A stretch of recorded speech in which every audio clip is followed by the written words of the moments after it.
school, but they'd be across the street from another high-rise building and a shopping center. So not quite the same as it being in people's backyards, which is what we typically get. You heard a little bit about West Transway and LRT, both phases. There's a how do we get to Lincoln Heights Station. That's the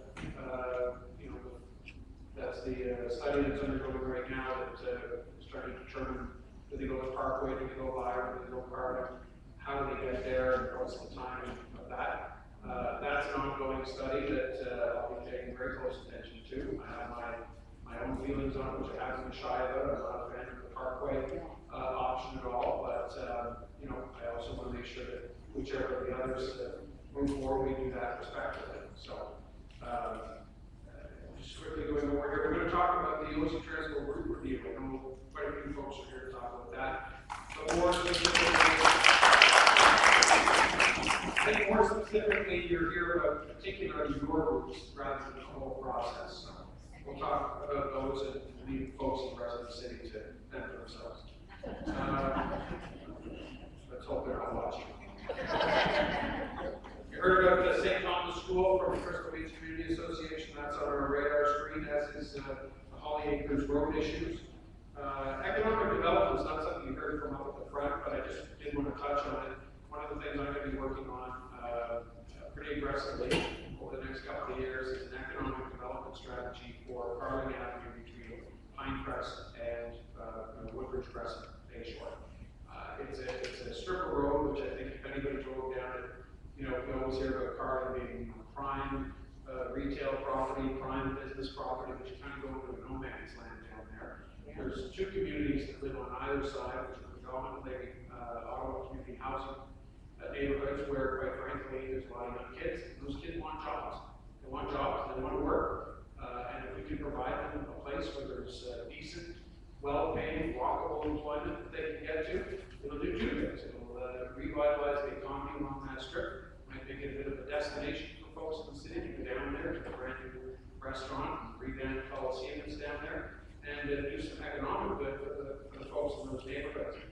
We do a lot of work in the city, and I'm very proud to be involved in the social services pocket of the city. We do a lot of good work in terms of trying to help people from a social assistance end and social programming and all that kind of stuff. But one of the best inoculators we can have is a good and vibrant job base. So a good economy is one of the best inoculators against poverty. We're going to work on that down there. You heard about Bayshore. Bayshore, there's two items with Bayshore. Number one is the mall itself. The mall has no contemplation of changing its name. It's going to stay a Bayshore Mall. Now, Bayshore Mall itself is going to be undergoing a bit of an expansion. It's not something that's going to require to take more property. They're going to reorient the parking lots, and they're going to build a little more on the property that's there. You've probably heard that the Sellers chain was purchased by Target from the United States. So there'll be a Target store going into where Sellers is. We're going to build it the mall a little further, to help facilitate that, and bring in some new stores and orient how the mall is done inside, and do a bit of a facelift and beautification on the outside. So we're working, obviously, Bayshore is working on it, and they've been kind enough to keep us in the loop, and I'll do the same with you. The other aspect, of course, is the Bayshore community. So you're probably familiar that when developers build communities, and it was really no different, way back in the day, they go through a process by which they select the name. So if you're out in Canada and, perhaps you live in Morgan's Grant, I know you folks don't, but, if you're out there, you live in Morgan's Grant or Hunters Run or any of those places, these are communities that are going to be by the developer. They're not city-owned names. So this is not a naming issue like the Robinson Road issue. The streets have their own names, and the street names stay the same, and people retain the same municipal address. What the majority of the property, almost all of the property that's in that neighborhood, is owned by Fergus Lee, which is a spin-off of Minto. So they have chosen to undertake a redevelopment process for that community, and they're sinking in quite a lot of money over the coming years to rehabilitate the look and the feel of that neighborhood. You drive through there, it looks very 60s and 70s. they're going to go through there and over some time rehabilitate the look and feel of the whole neighborhood. We're working with them on some specific issues relating to cleanliness in the neighborhood, working with them to replace their garbage pads with containers so you don't see garbage bags all over the place or heaps of garbage you drive through the neighborhood that looks terrible, so we're working with them on correcting that. But in terms of the name of the neighborhood, they want to change the name to Cora Village. It's a name that they came up with through an internal process. They can certainly go through that process. Whether the name will stick or not is certainly up to them, but I know they've got a pretty aggressive marketing effort to try and turn it, and it is part of what Robert spoke about trying to change the nature, the look and feel of that community. So, they're trying to tackle it on a couple of fronts at the same time, through beautification, through actual, real, measurable things that they're going to do in the community, and we're going to help them do that, and through a bit of PR. And, it's not necessarily always a bad thing to try and change your image. We've been fighting for a long time with an image that isn't necessarily always justified. Maybe it was many, many years ago, but that's not the case today. I just want to touch on a couple of things that just quickly note, for those of you who don't know, there are food banks in Bayward. And for those of you who don't live in neighborhoods that have them, you might be surprised to learn that there are food banks in a couple of the communities in Bayward. Food Cover, Food Bank, Foster Farm, and Woods. These are folks that live not too far from you, literally 5 minutes from here, and a lot of them go to the food bank every day. A lot of them use it to fulfill their families and children. So these are not downtown problems. We've got some of these problems right here in the West End. And I'd encourage you, if you have spare time that you're looking to donate to the community, get in touch with Pinecrest Community Health Center, get in touch with some of the community houses, and consider throwing in a few volunteer hours right close to home at one of these community houses or in one of these neighborhoods. You can also reach out to Ottawa Community Housing, where there's lots of good projects as well that can use you, even if you only have a few hours. There's a good charity run called earygame.ca, and you can certainly visit that website as well and volunteer a few hours. So that's my plug for some of those neighborhoods.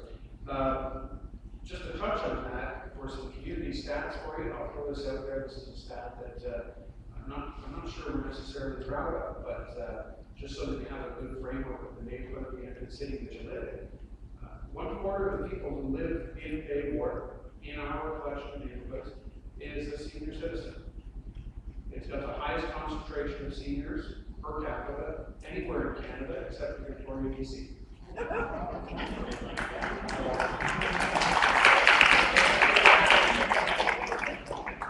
One quarter of the people who live in Bayward live at or below the poverty line. So that's something to keep in mind as well if you're thinking about the neighborhoods that you live in. 1/4 of the people who live in Bayward are new Canadians or immigrants. So they're either immigrants, they're not Canadians yet, or they're new Canadians. So they've been here a while and they've just become Canadians. So that adds a really distinctive, multicultural mix to the west end of the city. And then 1/4 are the, quote unquote average folks. The folks who are kind of the everybody else who makes up our neighborhood, the middle income, average folks, so it's a pretty diverse board. You've got folks who are blessed to be exceptionally wealthy, you've got folks who are struggling to make it every day. And this isn't the span of the city, this is the span of your neighborhoods. You can cross through all of those sections in 15 minutes drive. So just some stuff to frame when you start thinking about who these folks are out here, the communities that they represent, the challenges that they face. The last thing I'm going to just mention before we throw it open is we didn't have any questions about it, so I guess everybody's clear on what's happening there. But there's a large development in Fairlawn Plaza, which is across from Carnegie Mall. But there's actually a neat bench advertisement outside that says, "What's happening here?" It's, I think it's Fairlawn Plaza info.ca. We'll be on that bench, but there's but there's it's not updated. It's not updated. Okay. It hasn't been updated in 2 years. It's not 2 years old, but what they're essentially doing is they put in obviously the back building, they're putting in the side building, which we drove by the other day and my wife said, "Wow, I was there last week," so it's going up pretty quick. They've got some tenants already signed for that. I know they're working on leases for the other. So there's obviously the Shoppers Drug Mart that's there, there's a Staples there. I believe they've signed a lease, if not, they're working on it, but Harvey's and Swish LA go in there as well. Yeah, don't quote me. They are in negotiations with the, I think I touched the nerve with Swish LA. There is also, I know they're working with the LCPO to talk about relocating the LCPO store that is formally across the street, right here at Park. So if you need more information on that or are interested in it and you want to learn more, you can also contact our office and we can give you the update in the process of signing them. So now we're going to throw it open to questions, your questions, and I think the first one, this is open forum, so we'll let folks talk about whatever they want to talk about. But I will ask your indulgence for a moment, and maybe I'm going to throw one topic there to start with, and that's the OC Transport route review, more specifically Route 156 that runs down the Q and Ambleside. There's quite a few folks here from that neighborhood. People came out because they're concerned about that. And then there's in kind of success order.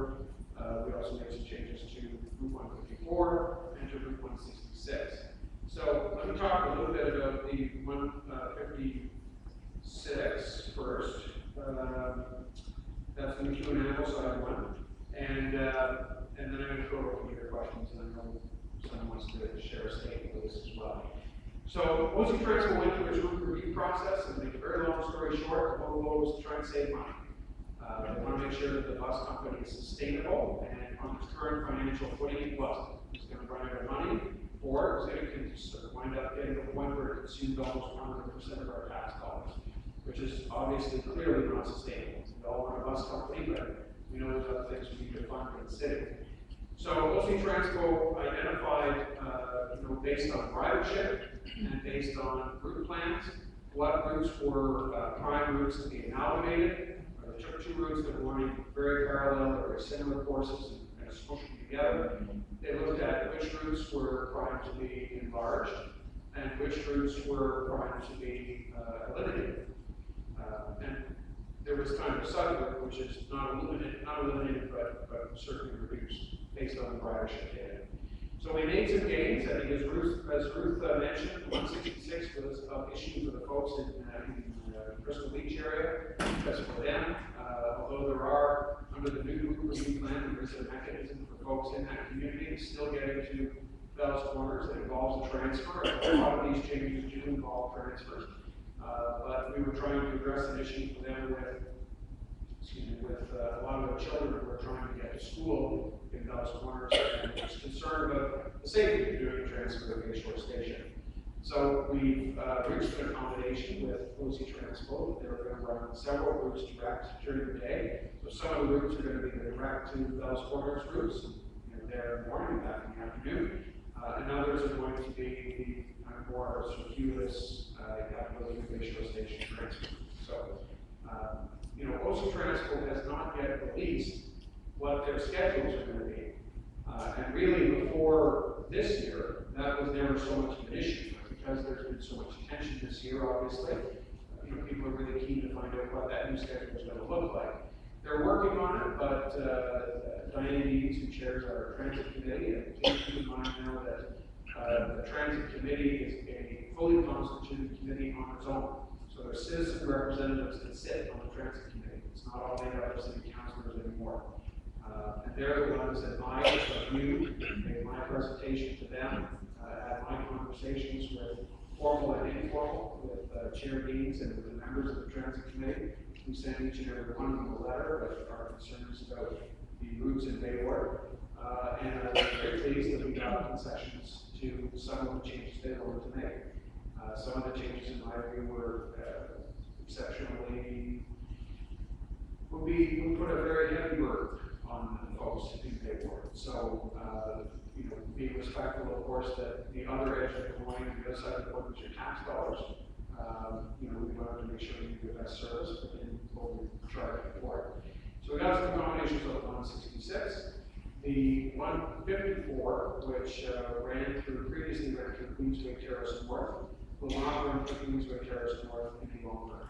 And that was a decision, we did try to get it to run through there once or twice a day. Unfortunately, the ridership data, which is what OC Transport used to make the decision, just did not support running it through there.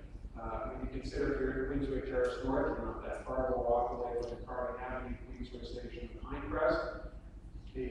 Ultimately, the decision of the commission was that they felt they wanted to make that change. Again, I would have been more pleased if they had left the route through there at least once or twice a day, but we made our case and they made their decision. With Route 156, that's the one that runs down the Kew and Ambleside. We're quite passionate about that because it services, although it's a very small geographic area, it has a very high impact on folks who live there. Now, the area, if you're not familiar with it, if you drive down Ambleside and you take a quick jog left, you're on a hill that goes down to the bottom of the hill, and that's McEwen. There are quite a few buildings along there, and they're inhabited mostly by senior citizens. Many of them have mobility issues, and when you think about facing that hill, trying to get up it in the wintertime with mobility issues and ice, to get to Richmond Road, it's kind of a non-starter. And we certainly didn't want to isolate those folks. So through some negotiation with OC Transport, we got them to agree to not eliminate that route, but to accommodate us with a modified route. So many of you know the number 2, which drives down Richmond Road. There's going to be a modified route 2, and that route is going to take the same lap that the current 156 does. It's going to come down Ambleside, go down to the base of the queue, pick up folks down there. Yes, they'll be running a shorter bus, so we can make that turn at the bottom, and then get back up onto Ambleside, continue back up, down to Richmond Road, up to Carling. So it's going to run the same lap from Lincoln Fields, Ambleside, McEwen, Carling. So when you're at Carlingwood, and I spoke to quite a few folks down there, we knocked on doors, we went to the Aging in Place program for 31 McEwen, and talked to a lot of folks there as well, and I know some of you there. It was very important that we retain that connection to Lincoln Heights, the grocery shop, Carlingwood, so you can transfer to get off to your doctor's office wherever you need to go. So just to give you a view of the ridership, though, these are the average ridership numbers. 6 a.m. to 9:30 a.m., 44 people on average use the bus. 9:30 to 3:30, 91 people use the bus. 3:30 to 6:30, 16 people use the bus, and 6:30 to 3 a.m., 6 people use the bus. That's a total of 157 people a day, which by OC Transport's numbers, calculating that versus the cost of running that bus, it's not a strong proposition. However, we got them to agree to keep it based on not how many people were living there, but who was living there, and the conditions that they face, and the severity with which they have to face life without a bus. So how many routes is going to be, or how many trips is it going to make? Well, we got them to agree to do 5 trips a day down there. We looked at that ridership data. They haven't said when those trips are going to go, and I would love to hear from you in terms of when you think those trips should go down there. But the first step will be for them to set when are those 5 trips going down. So that's obviously 5 trips one way, 5 trips the other. So a total of 10 trips a day as we go through there. One way, one the other. And I'd love to hear your feedback on when are the ideal times to send it down there. If in the future we can substantiate more numbers, we can show that there's more people who are going to get on the bus, and we can add, we can make a case to add more trips. But as it stands right now, looking at the figures right now, there's a lot of buses running down there that are empty. And I've heard folks say, well, it's my tax dollars and I'm on a bus. Those are the same folks that say, when they see an empty bus roll by, those are my tax dollars being wasted. So we're trying to balance those two. I would have been happier with a few more runs down there, but I think 5 is a win for the short term, and we can probably get more if we can substantiate more we need, but I think we're not for that. So with that, I'm going to throw it open to questions, and there's a young lady in front who wants to talk about that. So I'll let you go. Do you want to use a microphone or do you want to just stand? I think probably everybody can hear my voice. I hope so. Can you all hear me at the back? If you can hear me at the back, I'll do it here. Mark's kind of re-answered a lot of the questions that I had on here, and so a little bit of the information I have in this sheet that I have before me might be not quite accurate, but I'd like to read this anyway. My name's Mary Lou Studholme. I live in Ambleside 2 on Ambleside Drive. I have written this up on behalf of all the people who live on Ambleside and McEwen. I would include New Orchard Avenue in that group, and the Largabaffin people, the Inuit people who have a house in the corner, because some of them are affected by these routes as well. On behalf of the residents of Ambleside Drive, McEwen, and New Orchard Avenue, I must reiterate that the removal of the 156 on these streets is absolutely unacceptable. The change in route number 2, giving us 5 trips a day, and I had times written on here that I'd gotten from your office, but you're saying they're not established yet. Anyway, those 5 trips just aren't adequate. We are, however, grateful that the number 2 will be rerouted to Lincoln Fields and Carlingwood, so that we all have access to other routes. The number 2 bus is often full before it gets to our streets. And with walkers, wheelchairs, and strollers, there's often no room for more by the time it gets to our streets. So 5 buses a day on our streets would definitely not be adequate. It's too far for many who are handicapped to walk up to Richmond Road to catch the number 2 bus, particularly in winter, as Mark stated. Having said that, I walked up that hill on Friday to deliver some of my notices out to get some of you to come out tonight. And it was tough for me, and I don't have near the handicap a lot of people down there do. It was very tough for me. On Ambleside and McEwen alone, there are 8 apartment condominium towers filled with at least 2,000 to 2,500 taxpaying citizens in a 3-block area. The vast majority of those residents are seniors, of whom many are handicapped and count on taking the 156 to go about their day-to-day business. Although we realize that OC Transport was given a set amount from the city and is to do its best to live within those dollars, the changes that have been selected for this area are not satisfactory. We don't feel we've been adequately served by our councillor in reaching a more satisfactory arrangement with OC Transpo. That's not because he hasn't tried. And OC Transpo is now in the implementation phase of making the change for September 4. It should be noted that the summary of customer feedback included in Pat Strimgar's report. He's the manager of Transit Service Design.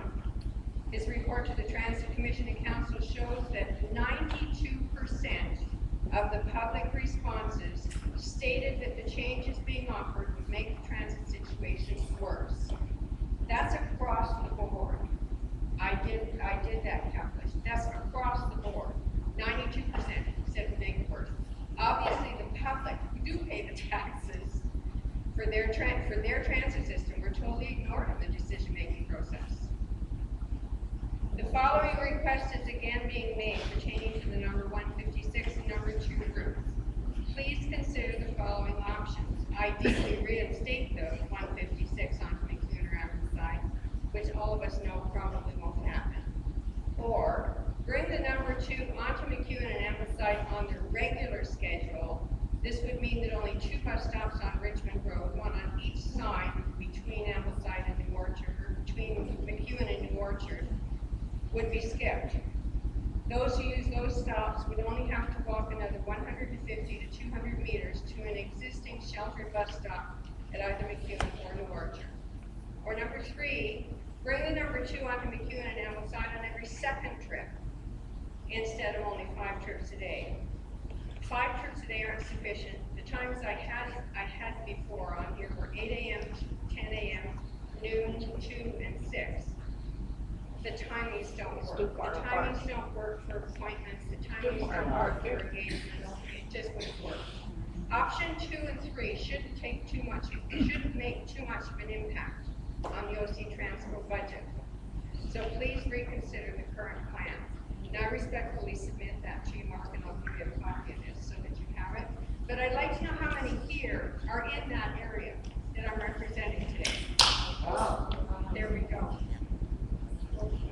all for coming. Very, very much. Right, Steve? Thank you, absolutely.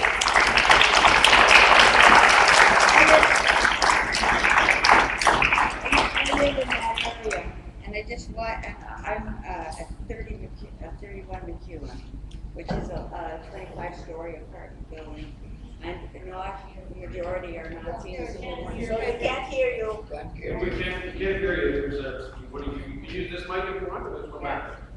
I just was saying that I live at 31 McEwen, I live in that area, and it's a 25-story apartment building across the street from 30 McEwen, and it's not, there's maybe 20, or 25% are older people, that we're all taxpayers, and I'm speaking on behalf of people who don't have cars. I have a car, but I came here tonight because I was almost in tears when I found out about this five trips a day to these people. You cannot isolate these seniors.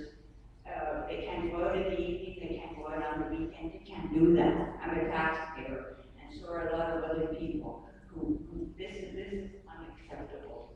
Yes, unacceptable. And it should depend on whether they have money or not.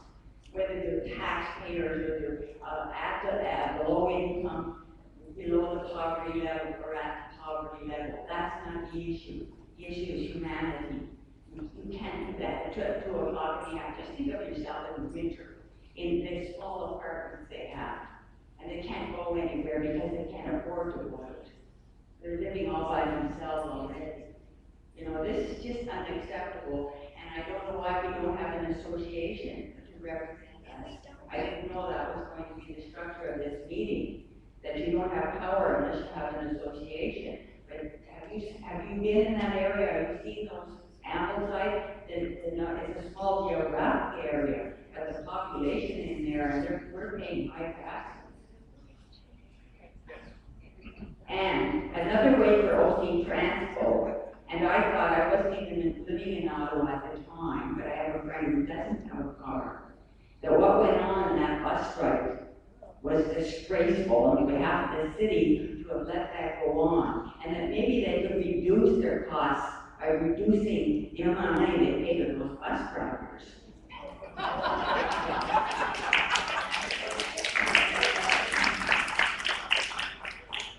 Thank you very much for that. I think I hear all of you loud and clear that we need to do better, to try and do better with the groups that are there. So I'd ask to hear from you about the time. Oh, sure, yes. Get one here, and then maybe we'll get this lady here. I live on Wentworth Avenue, and it's right across from the McEwen.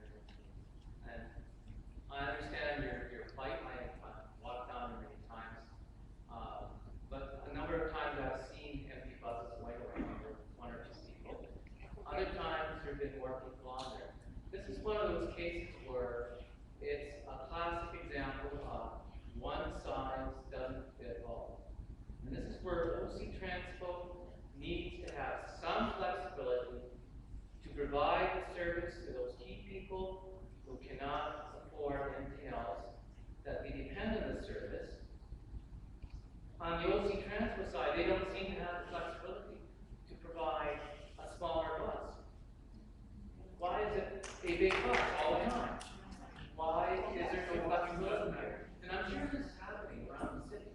It's not just the case in McEwen, but in other smaller cities, there is a flexibility to provide this kind of service with shuttles, with In vans. Mexico, they do that. Yeah. There's nowhere in Mexico the people can't go on some kind of transportation, even into the Indian villages. That's They true. have shuttle buses. So And this is why supposed to is there no flexibility here? Yeah. Maybe it's something, this is what the city, the council should work on, or OC Transpo to do something for a longer term solution. Right now, you're just dealing with the short term, and that's fine, and you're trying to come up with a solution, but the problem is, as I said, the lack of flexibility.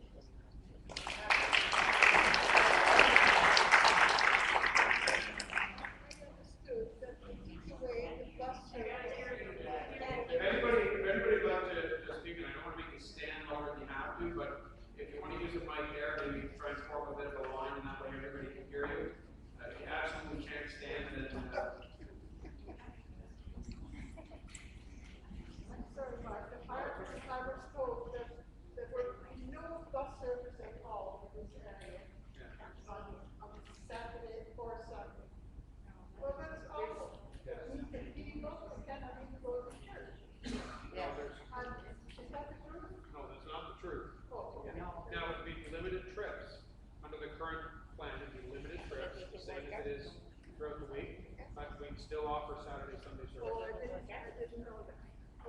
doesn't work out.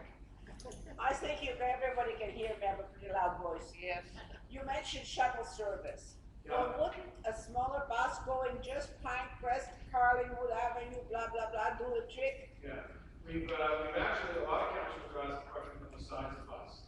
And the reality is that the hybrid buses that we're buying now, running a big bus versus a small bus, is really not that much of a difference in terms of the cost of actually running the bus. The majority of the cost of the bus is your driver. It's not the infrastructure of the size of the bus. The other thing we have to factor in as well is that, we don't have enough buses to cover every route all the time across the city. So we move our buses around, right? So a bus that's running one route right now could be shunted to the east end to run another route, so the buses have to be as flexible as possible. Well, the 156, as far as I know, went all the way up to Costco's, in Maryvale. Yeah, but I think this gentleman was talking about the size of the bus. Yeah, but I mean, yes, okay, but I mean, that was a long, long route. Yes. So that was going to be completely scratched. The whole route is going to be scratched. No, you have to. No. Yeah, only a piece of it. Only this section of ours. No, No. on the other end. No, you're still talking about the 156. Six. It's being replaced by the route number 2 that normally runs down Richmond Road. Yes. And a couple of those trips, number 2s, currently 5 of them, are gonna take the same path that the current 156 does. Down Ambleside, down McEwen, back up, Yeah. Ambleside, Richmond, up Woodruff, Chicago. And stop there. And So stop. then it's gonna go back down and pick up the rest of this number 2 route, continue on downtown. So it's not gonna go America. Then you have It's not gonna go America. That's what that's what I'm saying. You have to That's right. transfer Carlwood to, the 156. no, you have to transfer to another bus. Not the 156? And not the 156, no. But there are gonna be buses running purpose from Carlingwood to get you up to Maryborough Road. No, there's not. No, they're not. Then There's they change there's that the too. single bus that was going all the way down to Maryville. Okay. Single, one I think only bus. I'm thinking it more afternoon, up to Tanglewood. Okay, well, you know what, I've heard conflicting, information from OC Transport, so we'll look at that, and we'll get back to you with what the answer is, but if you get the card out of it, from that point, you should be able to transfer to a bus and take you virtually anywhere else in the city. And depending on how far away you're going, you have to transfer again. But we'll look into Carlingwood to, That's your Maryborough. list with all the people in the winter. This gentleman was first. Okay, sir, go ahead. Just kind of from a general perspective, what I've noticed since moving to Ottawa 3 years ago is they really don't seem to want to step outside the box they've been in for 20 years. If they've been doing something a particular way, it continues on. And the only way to deal with new issues is add more people, and add more people, raise taxes. An efficient city has more money to spend on everything. You just have to allocate where you do it. There's a disconnect between staff and the public. As Harry mentioned, the decisions are made ahead of time, and then it's the NCC approach. They will make a decision first and then sell it to you. And that's not what is supposed to happen in a democracy. It's not a true consultation. It's being pushed upon you, and you watch, you can see what they're going to do, and then it goes along. And in doing that, well, I mean, go to other cities, see how things are done. And in Ottawa, you just don't get the impression that they are looking to improve things. I like to think of it as continual improvement. There isn't anybody in this room who hasn't done a job before who's done it exactly the same way for as long as they've done it. You look at a situation and you can come up with a better idea. How can I do this better? But the city doesn't do that. What we get is we get these nice little images like, drive around the city, you will see hybrid SUVs with a nice little logo on them. We usually have Marina McRae's face attached to them because she's promoting it. And this is supposed to be the new green auto.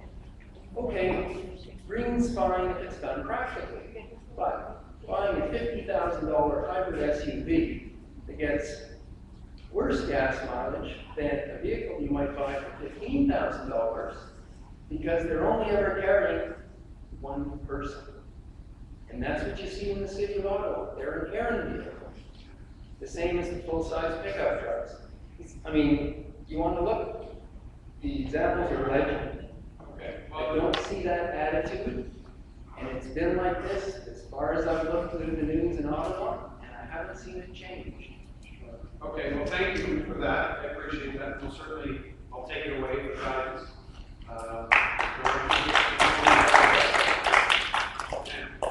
Hi, I'm downtown from time to time, and the other day I was on the 95, but usually the 95 runs from Trim, Cumberland to Follow Field, from College. And all of a sudden, I'm alone in the bus, they articulated the bus, and the driver said, "This is my last stop." So now apparently they have a bus running from Herdman to Honey Pasture. I cannot see the cost effectiveness of that bus route, because there's all kinds of buses going in the main core of the city, and that was at 11:30 in the morning, and the ridership was very high. Okay, all right, well, thank you. And I'll take that back to Mr. Transco. I want to obviously keep a bit of a balance. We're not going to Mr. Transco meeting, but if that's your concern, and don't hesitate to raise it, we'll try it.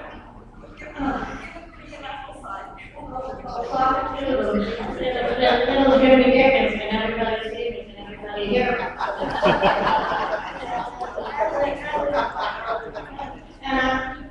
It's not very funny, the situation. As a widow, having lived in Ottawa since 1960 and worked for the British High Commission, and being a widow for 4.5 years, in the strike, I had to have surgery procedures. No, whether I was 6 feet high or this high, I had no taxi, no nothing. Nobody could drive me there. But all my life, my husband worked at Experimental Farm, and we had 176 on Maryville Road. I got here because of the 156. I've never been a rock driver. So on top of my loss of people in my life pushing 70, this is what I'm faced with. My husband's pensions, he went as a young man at 17, and I am really, really pissed. Excuse my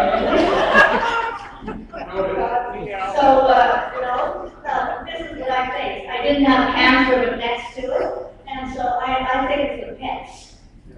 Okay, well, So I think we need something reinstated. Do I have to go to a friend's on Sunday, roast beef dinner, pay taxi as much as my roast beef dinner at my sister's, and then go to another place and run up the door with my coffee and my tea and my vote and no service for an hour and a half, wait for a bus and car for 2 hours? I think it's ridiculous.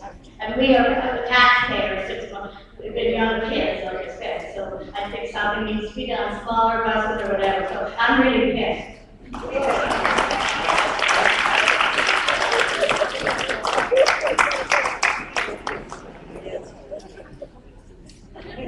Hey Mark, let me say something good first to start off.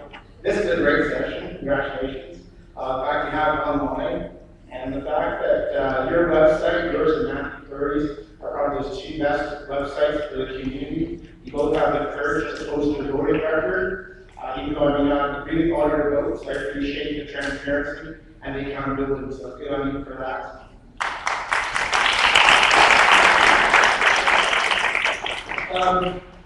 When we voted the new councillors in, it came with a lot of hope, and I'm still holding out for that there will be change. But I find that this council is a little bit schizophrenic. You vote against seniors in terms of lower bus fares that were proposed because of budget constraints. You cut routes because of budget constraints. You cut guard services because of budget constraints. But somehow you find $58 million to buy new trains that have a whole bunch of maintenance costs that go along with it. You find about $1 million to put bids in on different sports events, like the 2015 FIFA games. And you have a Rink of Dreams, the one Rink of Dreams, that will cost $250,000 a year in maintenance. Now, I don't know if you all know this, but $250,000 a year will actually run about 100 city rinks, community rinks. It would be so much better, I believe, to put that money back into the communities than that one four-show rink downtown. You heard earlier the plight that a lot of our city housing is in, especially this summer. As chair of the Community and Protective Services, could I ask you to think about moving a motion to reconsider the Rink of Dreams? Ask the $1 million from Robert's House to go to some of our city houses to support this summer, and take that $250,000 a year and invest in 100 rinks of dreams instead of just one. Please.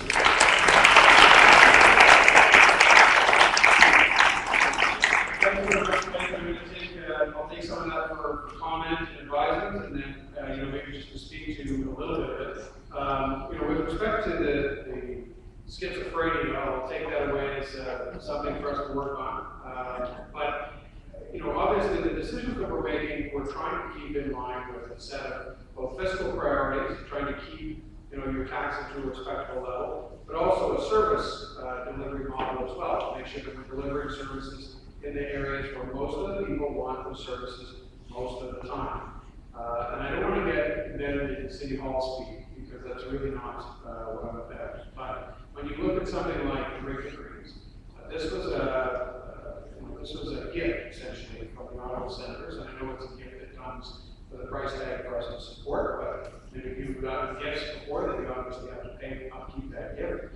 The Rink of Dreams downtown is the first iteration, and if you look at a lot of other major cities, they have a centerpiece like this in their downtown core, and a lot of them were not as fortunate as we were to have kind of community sponsors come forward and senators to provide, basically the capital funds to get up and running. Yes, there's going to be an ongoing operational cost, and yes, that operational cost could, if we took that money, fund many, many more smaller rinks. It was the decision of the senators that they wanted to go this direction with their gift money. That's where they wanted their money to go. They're also embarking on it. The Rink of Dreams is this Rink of Dreams is the first. They do want to develop other rinks of dreams. It's a rollout plan for them. And actually, Bayshore Park is on the list for receiving a Rink of Dreams, a community rink.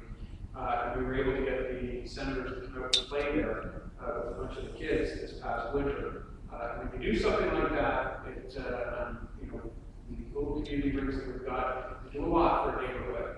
But when you put something like this into a community, yes, the first one downtown, the others throughout the rest of Ottawa, and then you put the power of a community group like the Ottawa Senators behind it, that starts to engage the kids in those neighborhoods, and engage the folks that come out and participate, which is one of the things that Robert was talking about, trying to drive participation in that area. So we have to make decisions with our money the same way that you make decisions with your pocketbook every day.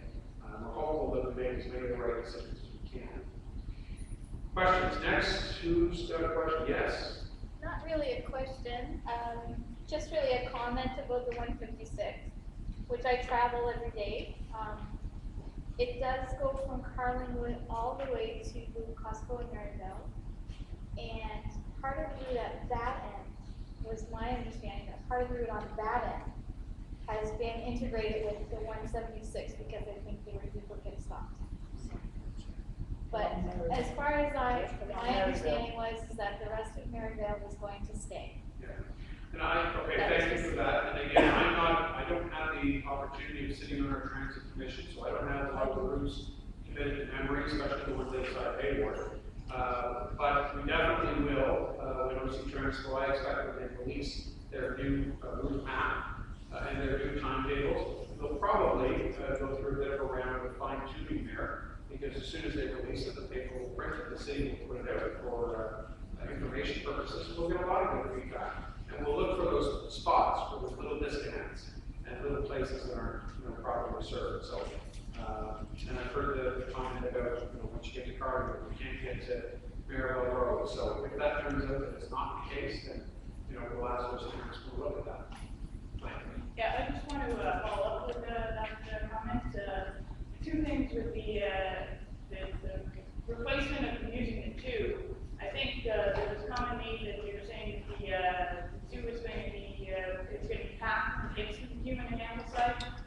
I think it would be much better if they renamed that number, change the number so that they don't have it as a two, have it as a separate group. Yeah, there's a big confusion issue there, because it's not going to be starting at Bayshore like all the other two are, so. Okay. And the other thing is, I take the 156 every day to work from Lincoln Fields to Baseline and Fly, and from what I've seen of the proposed changes, there's no connection whatsoever from that to the Baseline and Fly area. Okay. There's all those new stores that are coming up there, but there's not going to be any way to get there. Sure. That's, yeah. Okay. Just for the next one, we've got a question from someone watching on Twitter. We have a bunch of them, but we'll try and get to those as well. It's Cora Stacy wrote in and said, I live near Britannia Park and saw the safety village is being taken down. What are you going to do with the space? So that's the old safety village that is just over here beside us. And for a year, it flooded actually 6 years ago. A lot of this area is in a floodplain. It flooded, it wasn't able to, they weren't able to bring it back up into service. So the area became overgrown. The buildings were actually flooded and condemned. And there became a lot of discussion about what was to be done with it. It stayed like that for 6 years. The community over here, the Belltown community, they wanted some progress with the space.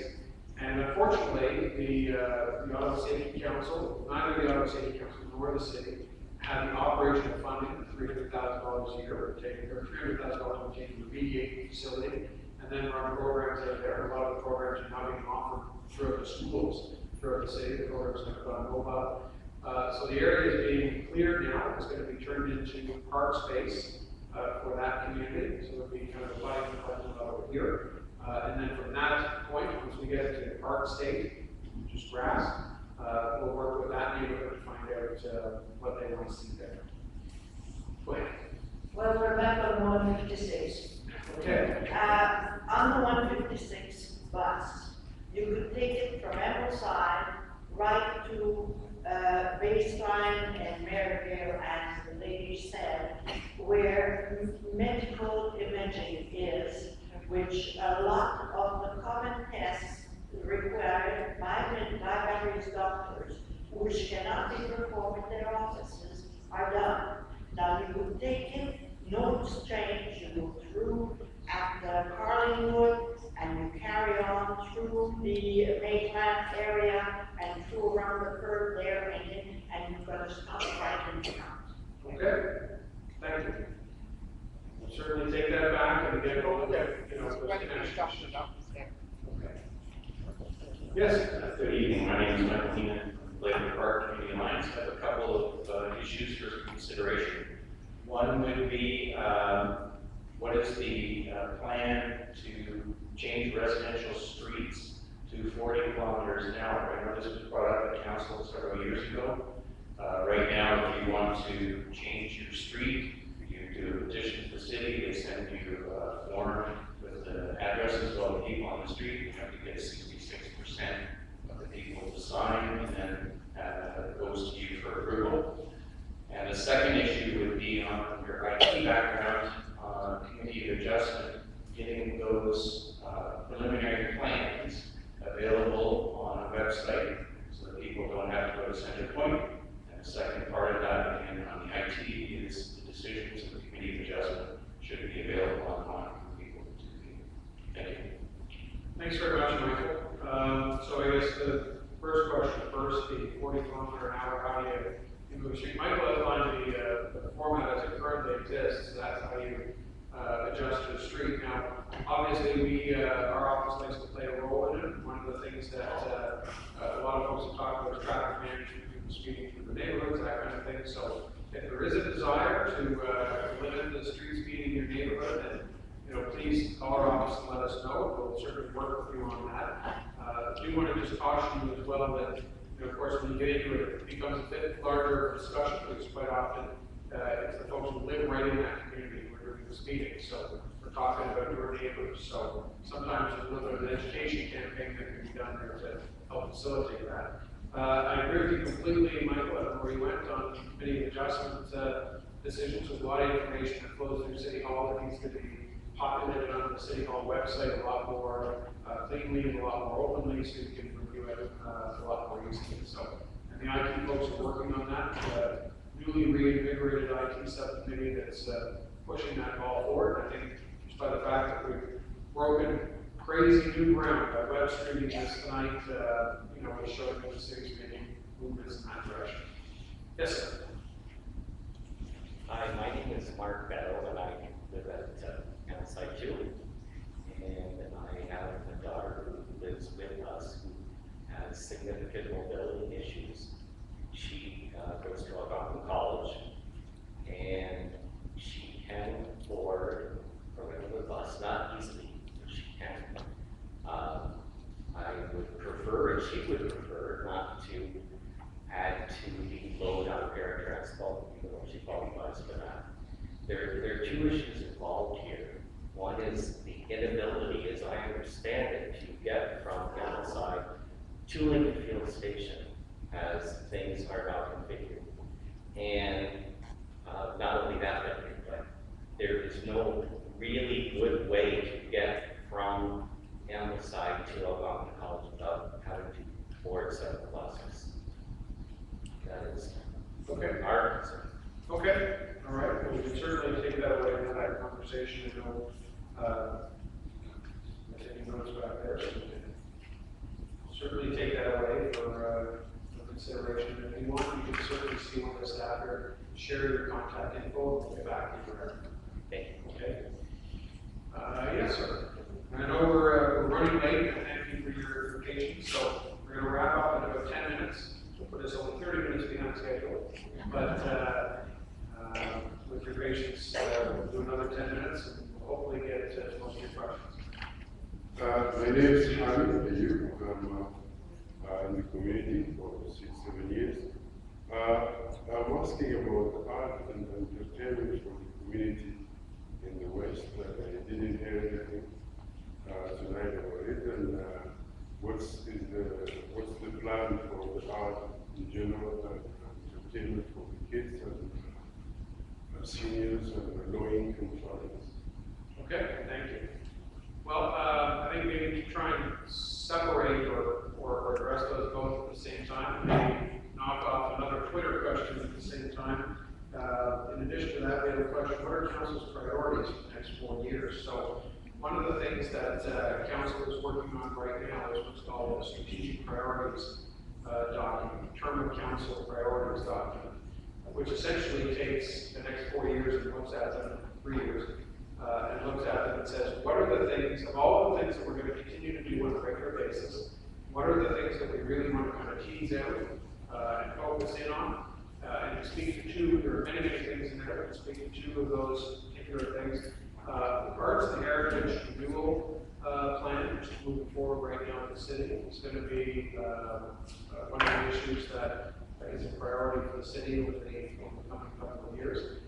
It's going to fall under our Healthy Communities mandate. We're going to look to make sure that not only are we sustaining the arts, but we're also working with the arts partners to make sure that they're expanding where they can. Arts is one of those areas where a lot of folks, are passionate about it. There's other folks that shake their heads and say, I don't know why we're spending our money on that. But the reality is that there is a correlation between investment in the arts. It has to be strategic investment in the arts and the wellness of our communities. So if we do it right and we get it right with our partners, then not only does it make the communities nicer, but it also makes them stronger. With respect to seniors, obviously we know we live within an aging community, particularly here in the West End, and obviously dealing with seniors is going to be an issue over the coming term of council. I'm working office, I had the opportunity to do that on what our strategic plan is for the Ottawa Aging Initiative. And the mayor's going to be having a town hall on the Senior Summit later this year, so we'll have more information on that coming out relatively shortly. And in conjunction with the Council on Aging, we're going to look at everything from the larger things such as costs, right down to those strategic initiatives and how they tie into regular day-to-day council decisions. So I'll give you an example. We talked a little bit about transit here tonight, and if you're looking at the LRT train, which is putting in OC Transco, that was going to be the train operator, has to figure out how long it takes the train to get up to a station platform, open the doors, let people on, let people off. And they do those calculations so that they can figure out how fast they can move trains through the station. But we know that a majority of our, they come up with well, it takes 4 seconds to get on and off a train.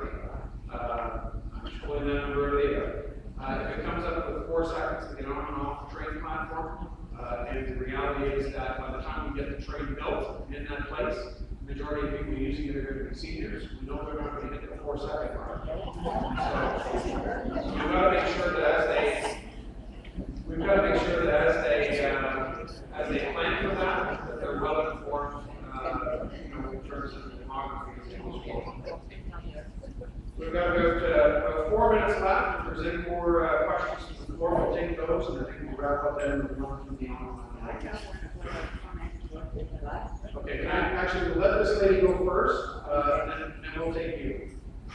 Thank you, I'll be fast. I just wanted to say a couple of things. One, I do want to congratulate you for engaging the community groups in this meeting and sort of being a good bridge between them and the rest of us, the residents. I think that's not well known, and their good work needs to be broadcast and applauded, but also,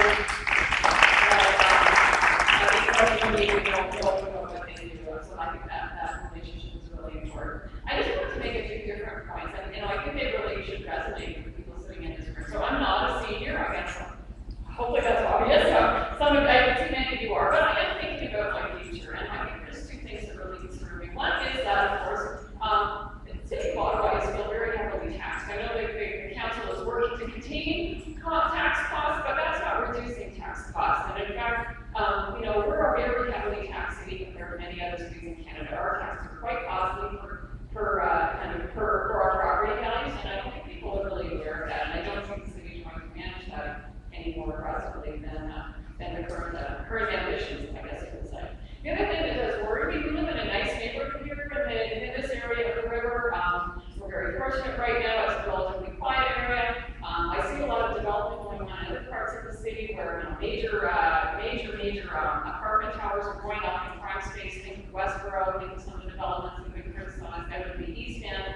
And I am concerned that the city's planning process seems to be skewed towards developers. And what I mean by someone will come forward, and I'm also just using a sort of pull out of my hat example. A developer wants to build a 40 East Tower office tower. The official plan calls for a 10-story office tower. The city thinks they've accomplished something wonderful. They managed to reach a compromise where it's only 30. When really, the official plan said it should be smaller. We should just be sticking to that. So I would like to encourage councilors, including you, Mark, to please stick to the official plan and stick to your opinion. Don't compromise. We're not here. I don't think we owe developers a certain profit margin. I think that they bought that land, knowing what it was owned at, knowing what its value was, knowing how big they could go. And if they took that financial risk, we should be sticking to our principles and sticking to our plans, and not thinking we owe them a concession so they can make more money.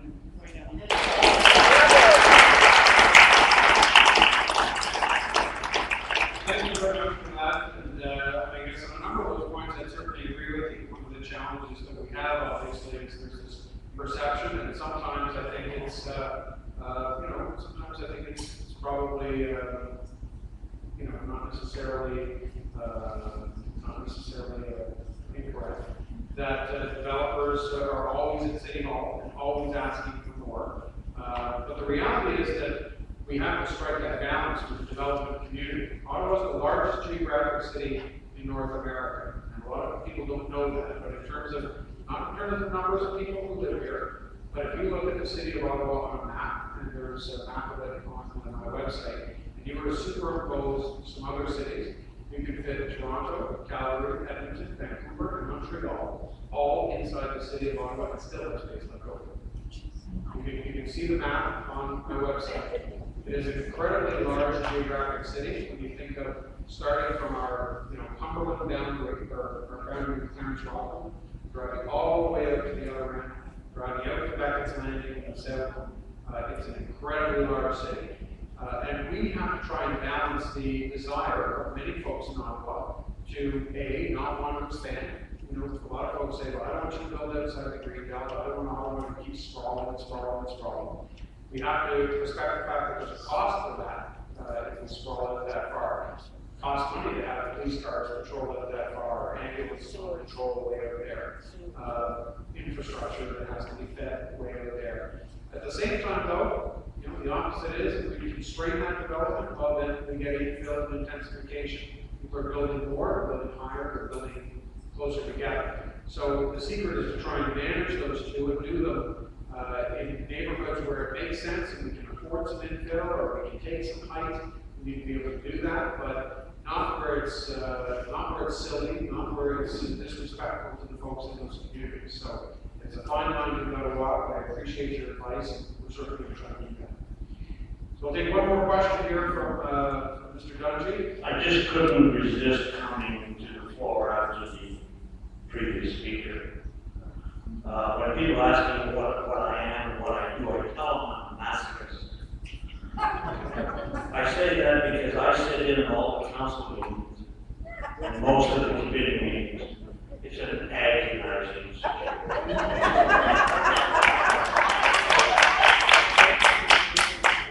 Sometimes you don't know whether it's a toothache or a earache. But let me say to the previous speaker, I sit there and I watch the proceedings of the developers. Ladies and gentlemen, understand this. They're a well-organized, well-oiled, professional people with deep, deep pockets. So how do you deal with that? When Mark and company have to go before the OMB on an adventure that they know they're going to lose, simply to try to convince a lot of people that the worst thing that we have in this province is called OMB. Let me say to all of you, if you've got a concern about the restrictions that are placed on city council, or why they fail on this adventure or that adventure, or if you ask the question, why doesn't the city council listen to us? Well, ladies and gentlemen, in October there's going to be an election. And if there's anybody here that can gather 10 people to ask one simple question of every person running in that provincial election, are you prepared to get rid of the OMB or modify it to the degree that democracy will really rule? Thank you very much. Thank you, Senator. Let democracy be the closing note for tonight, and I want to thank you all very much for coming out. You didn't have a chance to ask your question. Take a phone on the back. Is the number 2 going to go to the transfer point? Is the number 2 going to go to the transfer To point? pick up the 95 to go to the No, it's going to go to Lincoln Heights. How do we get there? That's a good piece of feedback. Take that away and we'll work on it. Thank you very much for coming this evening. Not additional feedback, fill it out in the back. Thank you. I always email us. I appreciate you staying longer, and look forward to seeing you here for the weekend.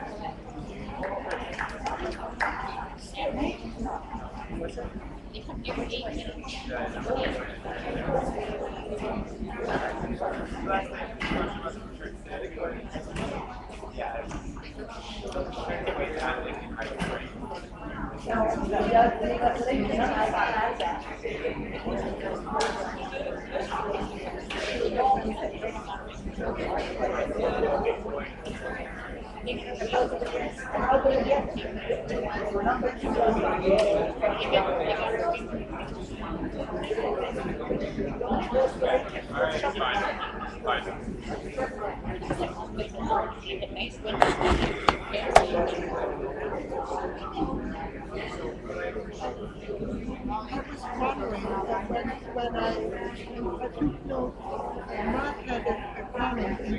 MC. Yes. And I've cut it out, it makes much of our community know about this meeting.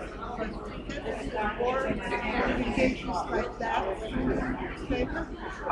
We have the maximum number of columns that they'll allow us to run. So, okay. So the news. Sorry.